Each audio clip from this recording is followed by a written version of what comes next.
ایک ایسے گھر میں پیدا ہوئی جہاں خوشیاں ہمیشہ ضرورت کے نیچے دبائی جاتی تھی۔ ہم 3 بہنیں تھیں، میں سب سے چھوٹی تھی۔ دوسری بہنوں کی شادی ہو چکی تھی، سب اپنے اپنے گھروں میں زندگیوں میں مصروف تھی۔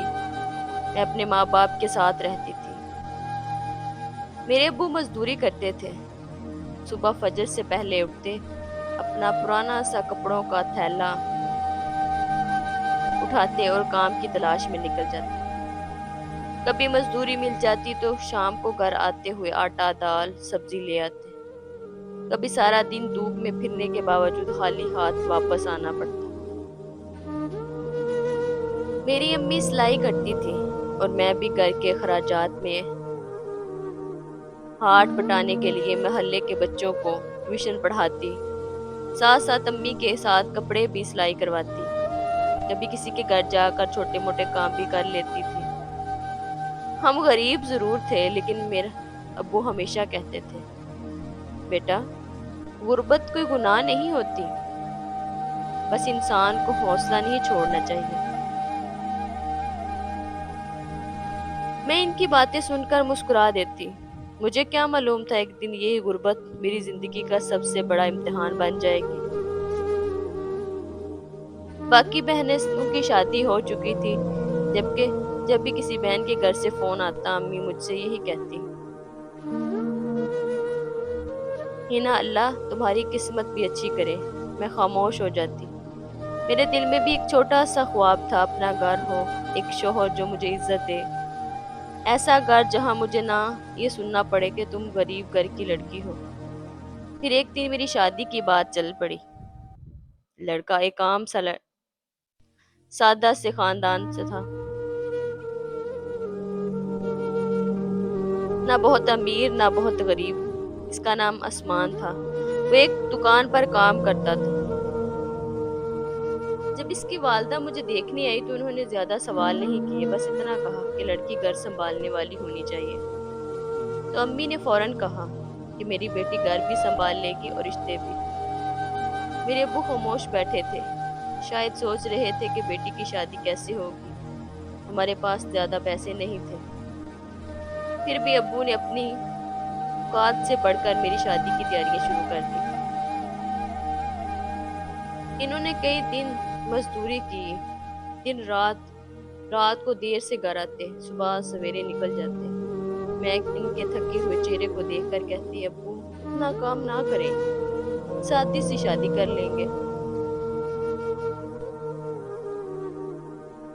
وہ مسکرا کر کہتے، بیٹی باپ کی خوشی اسی میں ہے کہ بیٹی کو عزت سے رخصت کر دے۔ میری شادی کا دن آ گیا۔ گھر میں خوشیاں تھیں لیکن اس خوشی کے پیچھے بہت سی قربانیاں چھپی ہوئی تھیں۔ امی رو رہی تھی، بہنیں مجھے گلے لگا رہی تھیں اور ابو بار بار میری طرف دیکھ رہے تھے۔ اس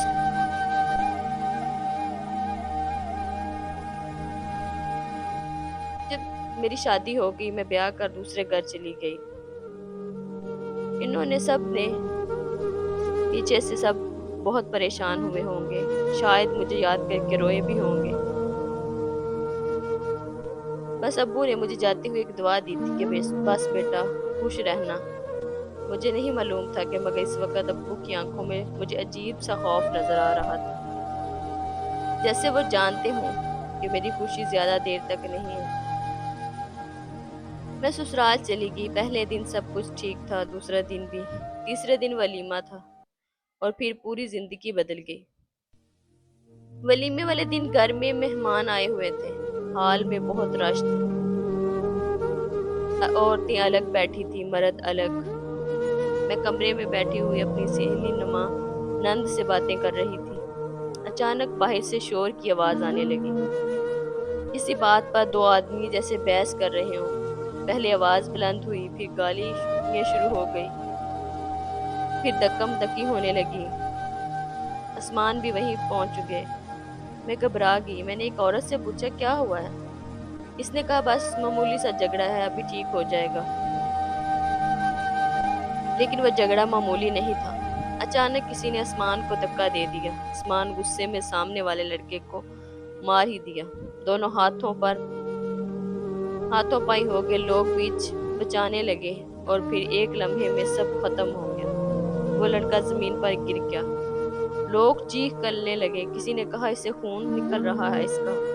किसी ने एम्बुलेंस बुलाई। मैं कमरे से बाहर निकली तो मेरे पाँव के नीचे जमीन निकल गई। आसमान के हाथों पर खून लगा हुआ था। मैंने कांपती आवाज में पूछा ये क्या है। मुझे देखते रहे थे, कुछ ना कह सके।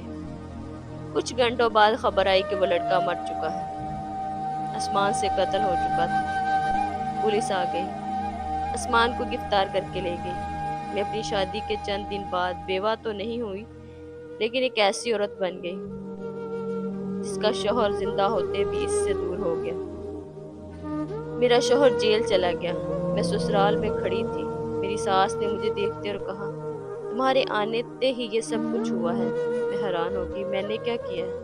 अम्मी मेरा क्या कसूर है? वो बोली तुम्हारे कदम ही अच्छे नहीं थे। ये जुमला मेरे दिल में तीर की तरह लगा। मैं खामोश हो गई। मुझे उम्मीद थी कि शायद कुछ दिन बाद हालात बेहतर हो जाएंगे, लेकिन ये हालात बेहतर नहीं हुए, बदतर होते गए। ससुराल वालों ने मुझे अपने घर में रखना भी मुश्किल कर दिया। कभी कहते तुम यहाँ मत आया करो, कभी कहते तुम्हारे शौहर ने तुम्हारे लिए क्या छोड़ा है, कभी कहते तुम्हारे कदम रखते हमारे घर में मुसीबत आ गई। मैं हर रात रोती। मैं आसमान से मिलने जेल भी गई। वो सुराहों के पीछे खड़ा था। मैं इसे देखकर रो पड़ी। वो खामोश था। मैंने कहा आसमान मेरी क्या गलती थी? इसने नजरें झुका ली। फिर बोली ही ना तुम्हारी कोई गलती नहीं। मैंने कहा फिर सब मुझे क्यों सजा दे रहे हैं? इसके पास एक सवाल का जवाब नहीं था। मैं वापस घर आ गई। अगले दिन मेरे अब्बू को ये खबर मिली। लोग मुझे मनहूस कह रहे हैं। अब वो पहले से भी ज्यादा परेशान हो गए। बेटी की शादी के लिए कर्ज लिया था। अब दामाद जेल में था। बेटी ससुराल में जिल्लत बर्दाश्त कर रही। मोहल्ले वाले बातें बना रहे। अब वो ये सब कुछ बर्दाश्त ना कर सके। एक दिन वो मजदूरी से वापस आए तो बहुत खामोश थे। अम्मी ने पूछा क्या हुआ? इन्होंने कोई जवाब ना दिया। रात को अचानक इनकी तबीयत खराब हुई। हम इन्हें हॉस्पिटल ले गए, लेकिन मेरे अब्बू अभी हमें छोड़कर चले गए। मैं आज भी वो दिन याद नहीं भुला सकी। अम्मी अब्बू के जिस्म से लिपट कर रो रही थी और मैं अब्बू अपने बाप के पांव पकड़कर रो रही थी। मैं कह रही थी कि अब्बू उठ जाएं, मैं आपको कुछ नहीं कहूंगी। आप मेरे लिए बहुत कुछ किया है, बस एक बार आंखें खोल दें। लेकिन अब्बू ने आंखें नहीं खोली। मेरी शादी के चंद दिन ही हुए थे कि मैंने एक ही वक्त से मैंने अपने शोहर से दूर, ससुराल से बेदखल और बाप से महरूम हो गई। मेरी जिंदगी जैसे एक ही लम्हे में खाली हो गई थी। अब घर में सिर्फ मैं और अम्मी रह गई। अम्मी खुद भी टूट चुकी थी, लेकिन मेरे सामने मजबूत बनने की कोशिश करती थी। एक रात मैंने अम्मी से कहा अम्मी अगर मैं ना होती तो शायद अब्बू इतने परेशान ना होते।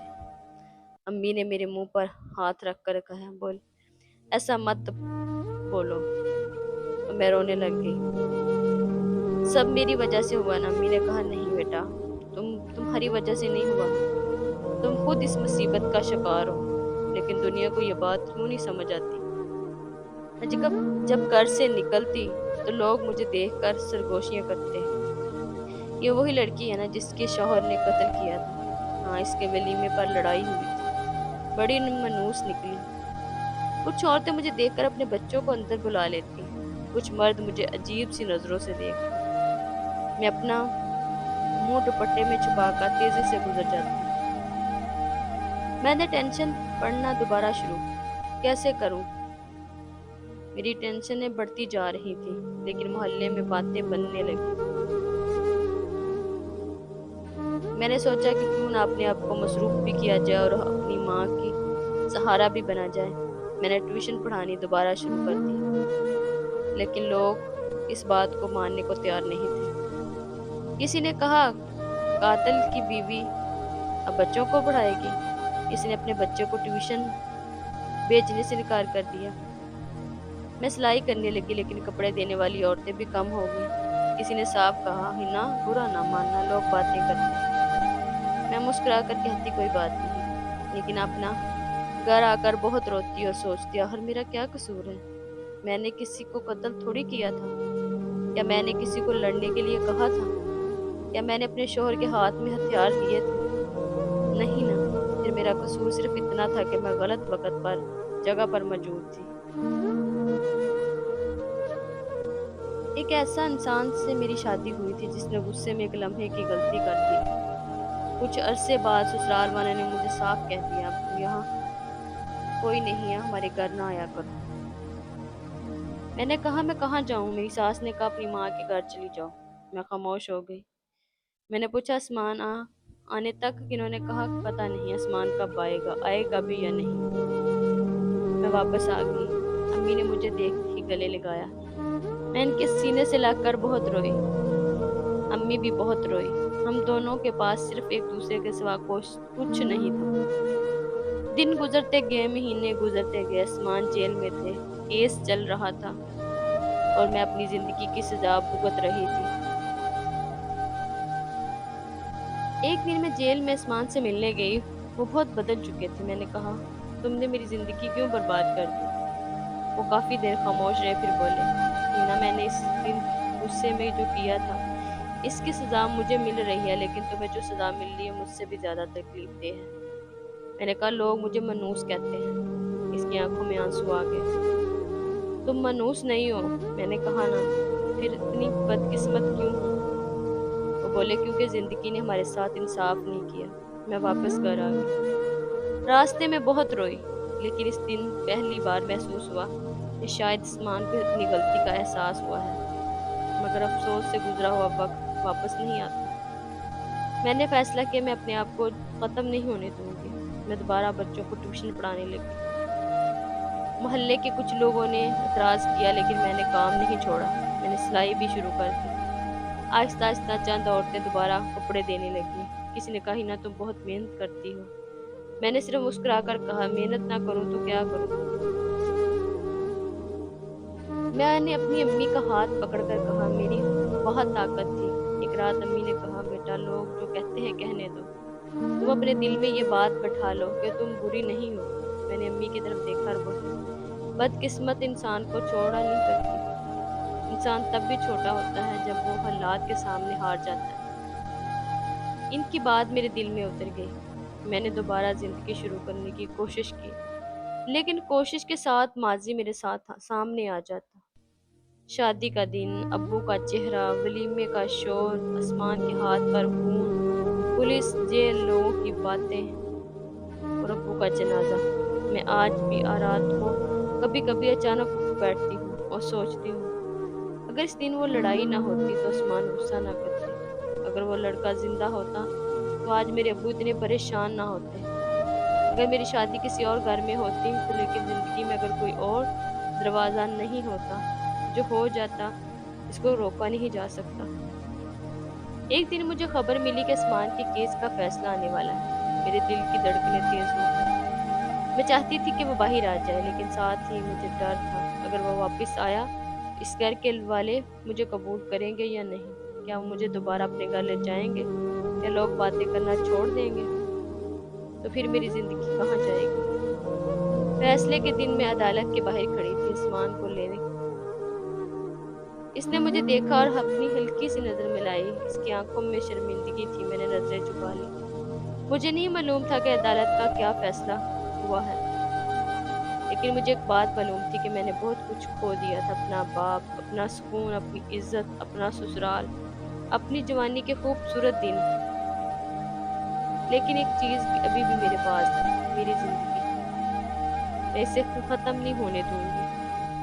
मैं आज भी अपने छोटे से घर में अपनी माँ के साथ रहती हूँ, बच्चों को पढ़ाती हूँ, सिलाई करती हूँ, लोगों की बातों को नजरअंदाज करने की कोशिश करती हूँ। अब भी कुछ लोग मुझे देखकर सरगोशी करते हैं, लेकिन पहले की तरह मैं अपना चेहरा नहीं छुपाती। मैं सीधी चलती हूँ, क्योंकि अब मैं जान चुकी हूँ, लोगों की जुबान से ज्यादा खतरनाक चीज इंसान का अपना टूटा हुआ दिल होता है। मैंने अपने दिल को दोबारा जोड़ना सीख लिया है। मैं हीना हूँ, वही हीना जिसे लोग कभी मनूस कहते थे, लेकिन मैं जानती हूँ मैं मनूस नहीं थी। मैं सिर्फ एक ऐसी लड़की थी जिसने एक गरीब घर में जन्म लिया, अपने बाप को मिन्नत करते देखा, अपनी माँ को आंसू पूंछते हुए देखा, अपने शौहर की एक गलती की सजा भुगती, दुनिया के तानों के बावजूद जिंदा रहने की कोशिश की। मेरी कहानी अभी खत्म नहीं हुई थी, क्योंकि कुछ कहानियां शादी पर खत्म नहीं होती। कुछ कहानियां शौहर के साथ शुरू होकर जेल की सलाखों तक पहुंच जाती हैं। कुछ कहानियां बाप के जनाजे पे टूट जाती हैं, टूट कर भी जिंदा रहती हैं। मैं भी टूटी थी, बहुत बुरी तरह टूटी थी, लेकिन मैं जिंदा हूँ। और आज भी अपनी माँ का हाथ पकड़कर खुद से सिर्फ एक ही बात कहती हूँ कि हीना, तुम मनूस नहीं हो, तुम बस आजमाई गई थी। वीडियो अच्छी लगी तो वीडियो को लाइक और चैनल को सब्सक्राइब जरूर किया करें।